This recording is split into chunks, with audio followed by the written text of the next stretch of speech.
video, we're going to look at differentiation of parametric equations. We'll just do a few examples. Now, parametric equations are simply where the independent variable x and the dependent variable y are not related directly, but are related by another variable which is known as a parameter. In this case, we're going to take t. Other parameters or letters that they tend to use is s, theta, alpha, etc. So in this case, we're going to use t, and then we simply apply the formula for the derivative. dy dx is equal to dy dt in numerator divided by dx dt in the denominator. Now, when you want to find the first derivative, dy dx,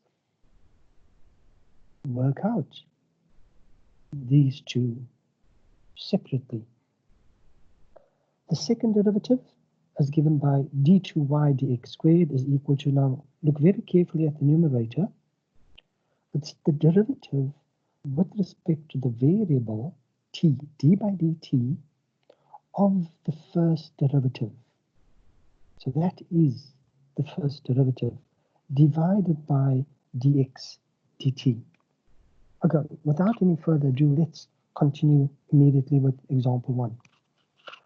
Find dy dx if x is equal to e to the power 2t, y is equal to t squared plus 4. Now notice we are finding the derivative dy with respect to the variable x.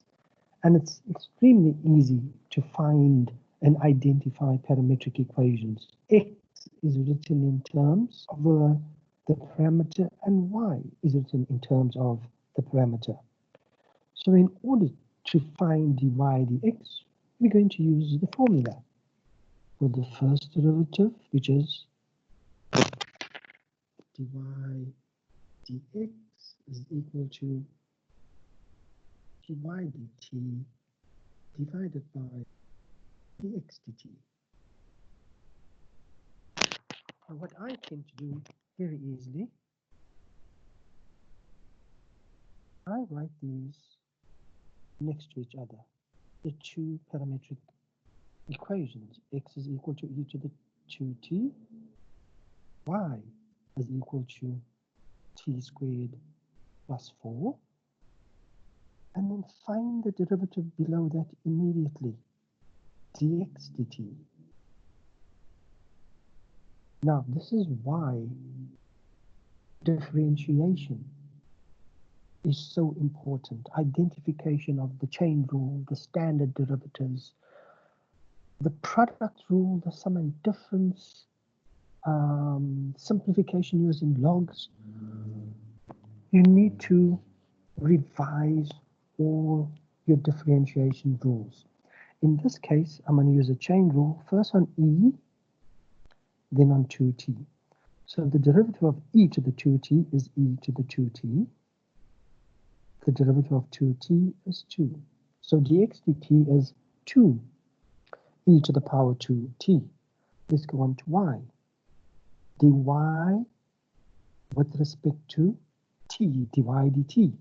And that's very straightforward. That's simply equal to 2t. Now, all you have to do after that is substitute it into the formula. So what is dy dt? That is simply 2t. dx dt, 2e to the 2t. Simplify wherever you can. In this case, the 2's cancel off. I get t e to the power 2t, and that is the first derivative. Another example, example 2. Find dy dx if x is equal to t plus square root of t and y is equal to t minus square root of t. Follow the same process, but in this case, since we know we are going to use the formula for the first derivative, I'll just go straight to working out the derivatives separately. And we know when we work out the derivatives where we have a root sign, write that as t to the half, y is equal to t minus t to the half. Find the derivatives separately, dx dt. The derivative of t, that is 1. The derivative of t to the half, half t to the minus a half. I'm going to simplify that. That becomes 1 plus 1 over 2 square root of t.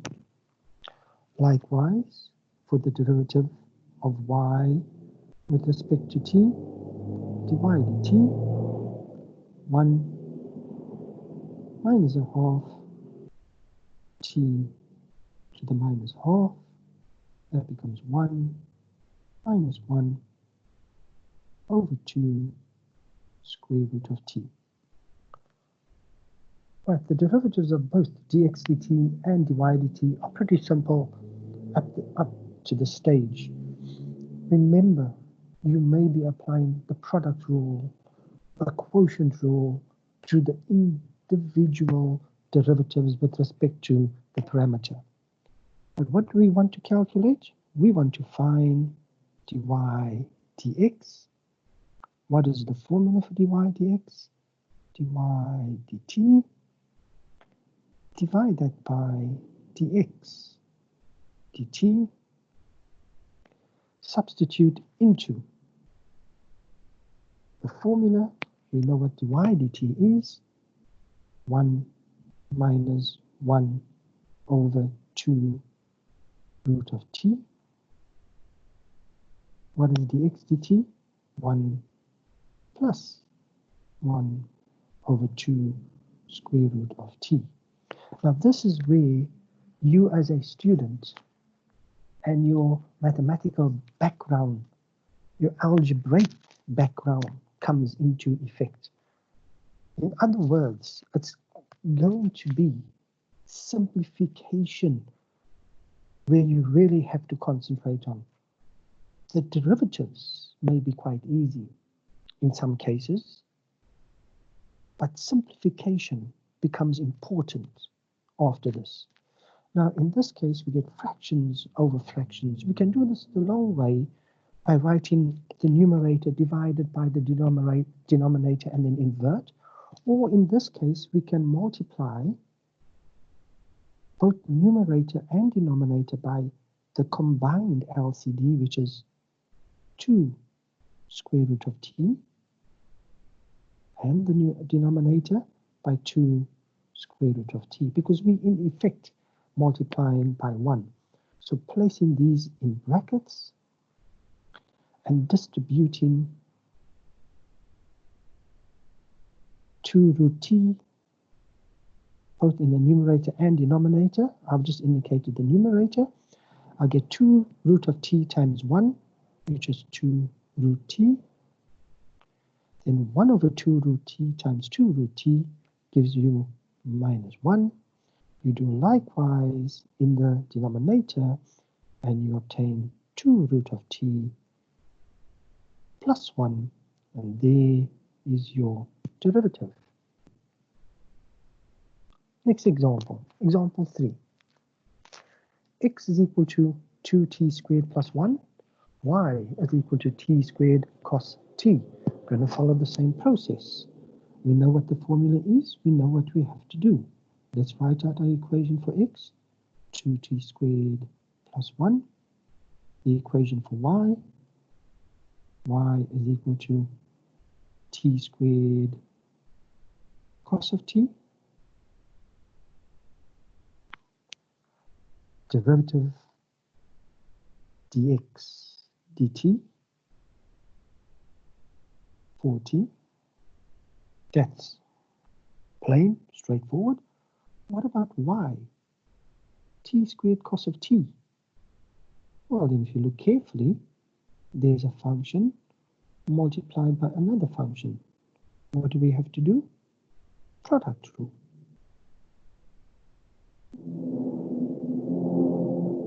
So dy dt, differentiate t squared first, 2t, leave cos of t, now leave t squared, differentiate cos t minus sine of t. The only simplification we could possibly do there is to remove a common factor, which is t. What am I left with? 2 cos t minus t sine of t. Now I can find my derivative, dy dx. What is that formula? Dy dt divided by dx dt. Substitute the appropriate derivatives. Dy dt is t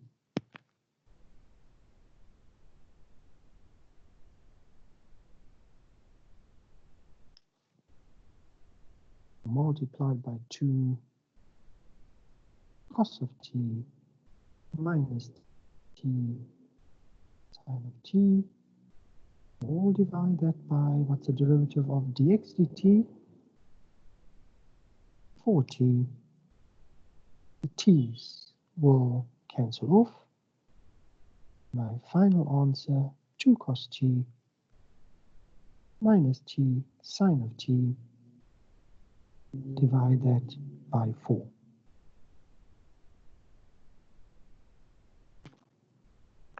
Right, we can double check this. x2t squared plus 1, my derivative is 4t. I did the product rule, simply substituted into the formula. Right, example number 4. Here we need to find d2y dx squared, the second derivative. If x is equal to 3t and y is equal to 3 divided by t. Now, on my right-hand side, let me just recall what is the second derivative. Well, the second derivative, d2y dx squared, is equal to the derivative d by t of the first derivative divided by the derivative of x with respect to t. So what does that mean? I will have to find dy dx first and dx dt. But we know in order to find the first derivative, we find individual derivatives for y and for x in terms of t.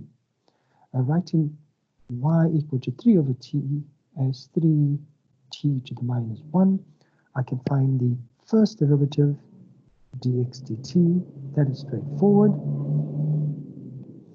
I can find the derivative dy dt minus 3t to the minus 2.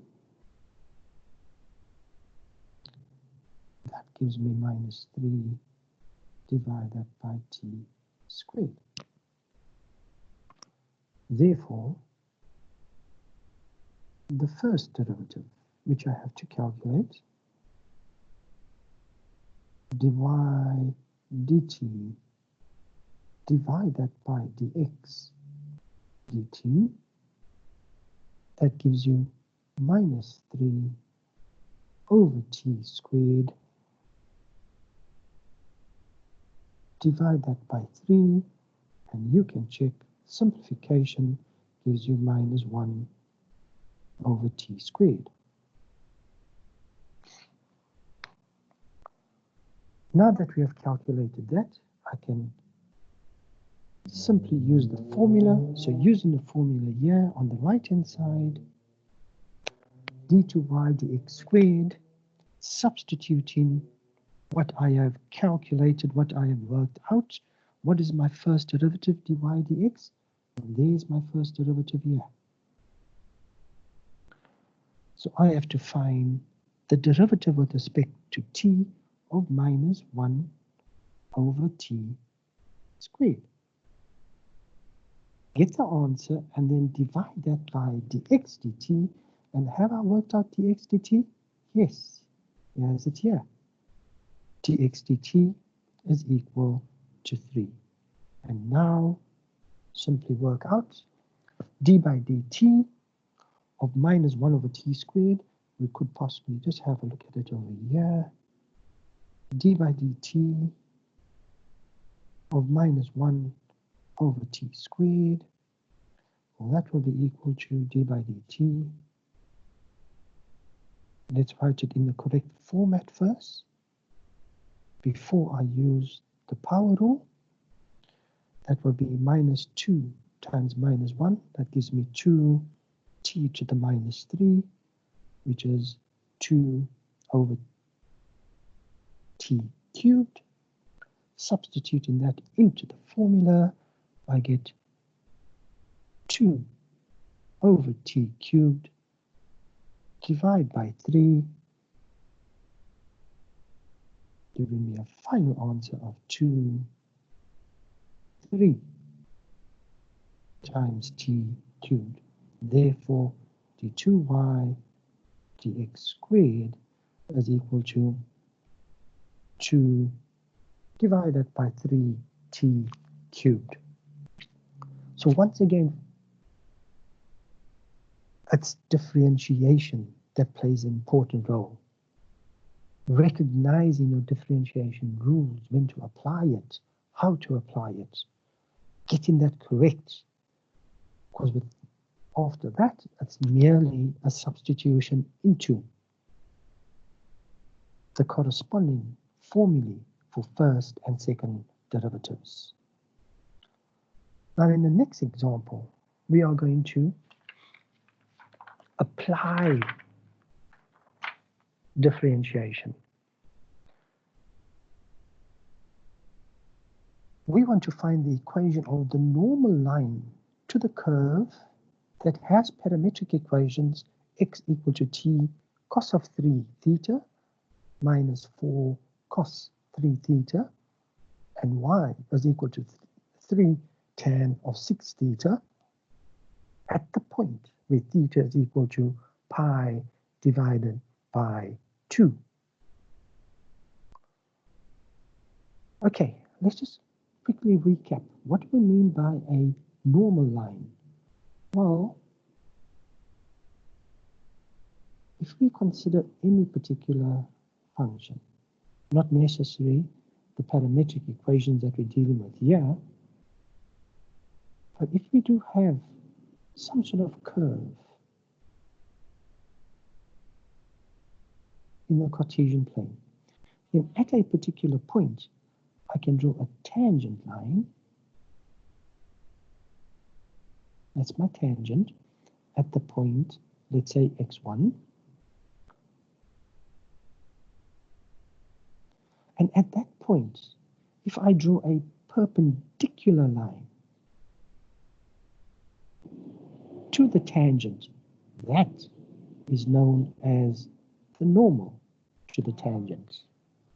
So if we want to find the equation of a normal, which is a line, and of course we know a line has equation y is equal to mx plus c, or you may use y minus y1 is equal to m times x minus x1. We need to find the gradient and another point. Now, at this point in the problem, the gradient of the tangent can be found because that is simply the derivative. y dx. Then we can find the gradient to the normal line because normal line is perpendicular to the tangent. So what do we need to do? Find the derivative, y dx. And if we want to find the derivative of parametric equations, we're going to follow the same process. So let's separate. X is equal to 2 cos 3 theta minus 4 cos of 3 theta. We want to find the derivative, and our parameter now in this case is theta. So our parameter is in terms of theta. X is in terms of theta, y is in terms of theta. Therefore, we want to find dx d theta. So let's look at 2 cos 3 theta. First the cos, then the 3 theta. So write in my answer, I'll leave the 2, derivative of cos, minus sine, and cos is operating on 3 theta, so don't differentiate 3 theta. So that cos, the derivative of cos 3 theta is minus sine theta, 3 theta. Now I find the derivative of 3 theta, which is times by 3. I do likewise for the second term, because in your differentiation rules, the derivative of a sum or difference is equal to the sum or difference of the individual derivatives. In other words, we can find derivatives individually when you have plus or minus signs in between. So this becomes 4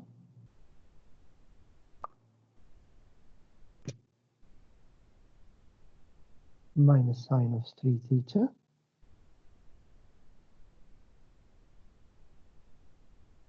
times 3. I'm working this out.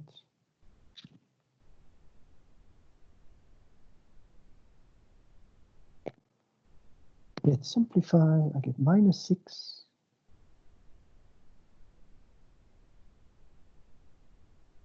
sine of 3 theta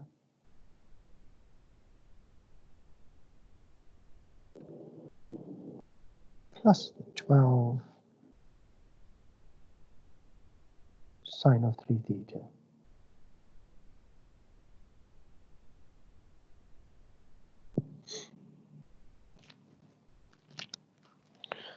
That's my derivative of x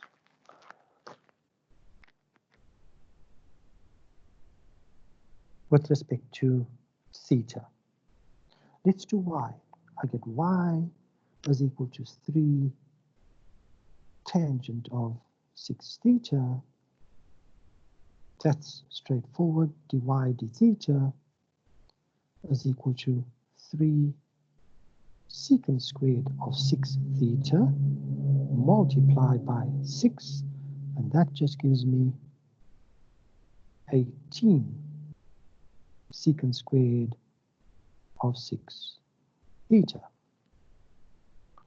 Right, you can double check that. Therefore, my derivative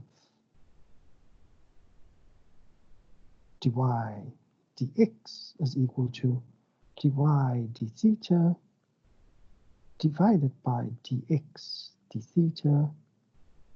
That gives me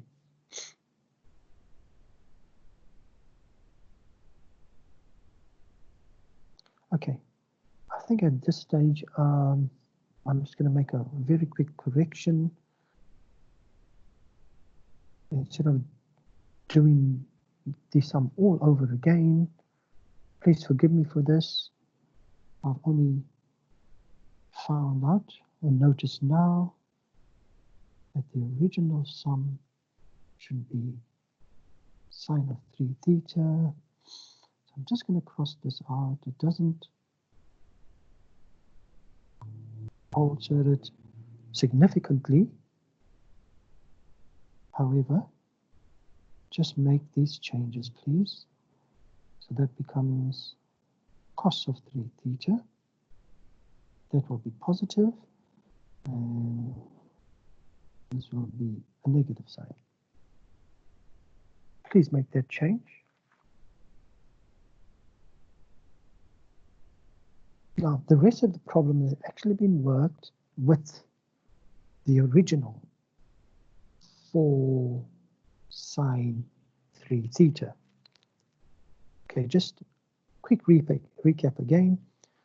Original equations are x equal to 2 cos 3 theta minus 4 sine of 3 theta. Y is equal to 3 tangent 6 theta. When we go about the differentiation, we will get to this answer for the derivative dx d theta of minus 6 sine of 3 theta minus 12 cos of 3 theta. Okay, that is correct. For y, 3 tan 6 theta, that is correct as it stands. 3 secant squared 6 theta times 6, 18 secant squared theta. Now let's substitute that into the formula. dy d theta is 18 secant squared of 6 theta. Divide that by derivative of x with respect to theta minus 6 sine of 3 theta minus 12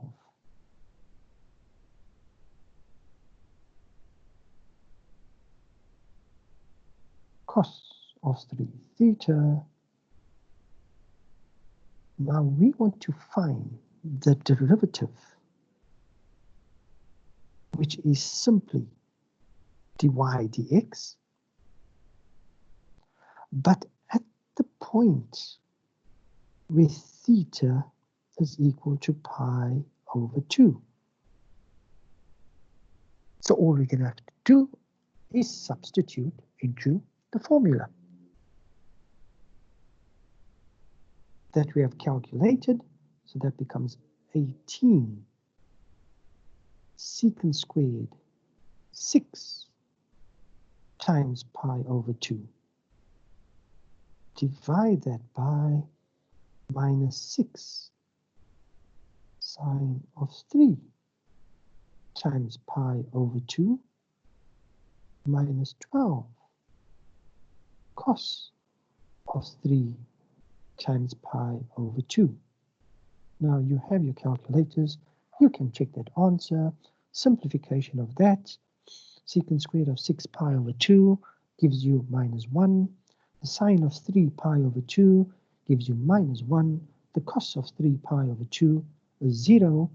So I'll get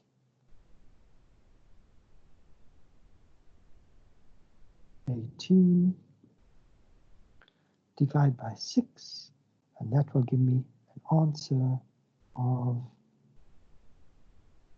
3. So that gives me the gradient of the tangent line. However, we want to find the equation of the normal line. So let's continue. We know that if the gradient of the tangent line is equal to 3, therefore the gradient of the normal line will be equal to minus 1 over 3, because the gradient of the tangent is perpendicular to the gradient of the normal line.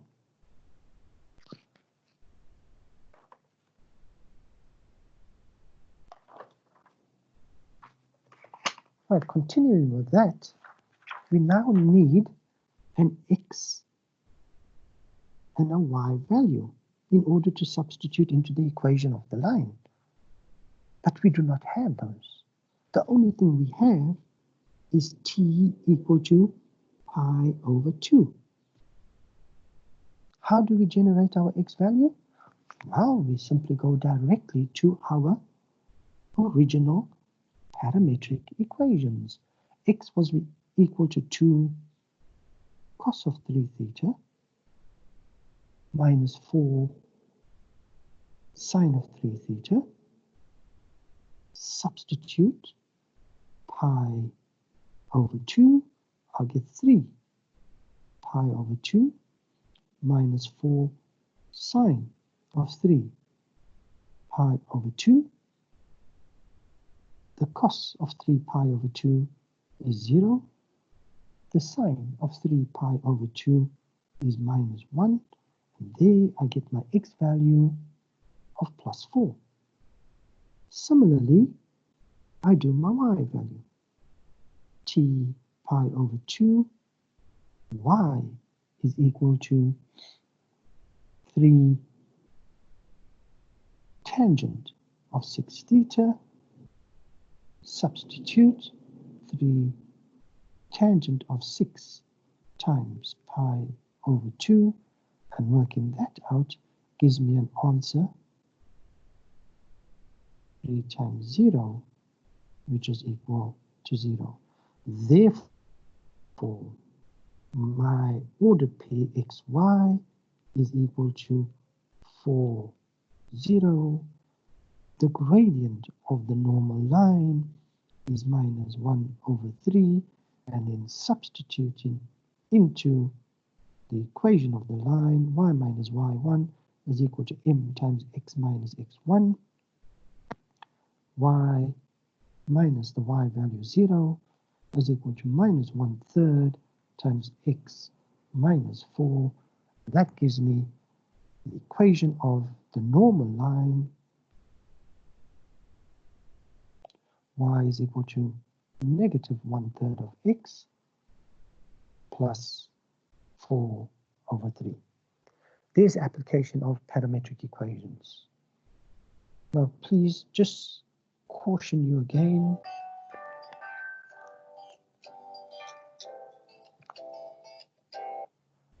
I just would like you to check this question one more time, and that is the mistake that was made. I corrected it of the original question. It's 4 sine of 3 theta, and then I corrected all the derivatives instead of doing the video all over again. There's your examples. Go through all of these examples, check that you have it, that you can do it and understand it.